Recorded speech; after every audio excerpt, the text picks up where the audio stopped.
നമസ്കാരമുണ്ട്. നമസ്കാരം ശ്രീഷ്മ. എന്ത് തോന്നുന്നു? ഒത്തിരി സന്തോഷമുണ്ട്. എല്ലാറ്റിനും നന്ദി. ഒരുപാട് സന്തോഷമുണ്ട് കേട്ടോ. എന്ത് കേസിനാ ജയിലിൽ വന്നിരിക്കണേ? കഷായത്തില് വിഷം കലർത്തിയതിനാണ്. അല്ലാതെ അമ്പലത്തിൽ പൂജ ചെയ്യാൻ വൈകാനല്ലല്ലോ. അപ്പൊ പാലക്കാട് പാറശാലയ്ക്ക് വരിക. ആറ്റിട്ടും കളയില്ലല്ലോ. അറ്റത് മതി, കാര്യത്തിലേക്ക് വരിക. ഇങ്ങനെ പറയുമ്പോ ക്യൂട്ട്നെസ് ഉണ്ടെന്ന് എല്ലാരും പറഞ്ഞ. എന്താണ് പാറശാല? ശ്രീഷ്മ, എനിക്ക് തോന്നുന്നു ഏറ്റവും കൂടുതൽ മാർക്ക് കരസ്ഥമാക്കിയത് ഏത് ഇനത്തിനാണ്? ഏറ്റവും കൂടുതൽ മാർക്ക് കിട്ടിയത്. എങ്ങനെ?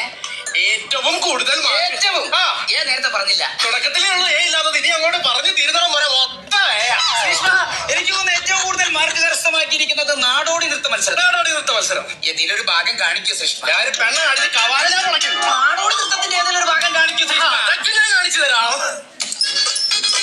പാറശാലക്കാരി പെണ്ണു ഞാൻ, കഷായം വിൽക്കുന്ന പെണ്ണു ഞാൻ.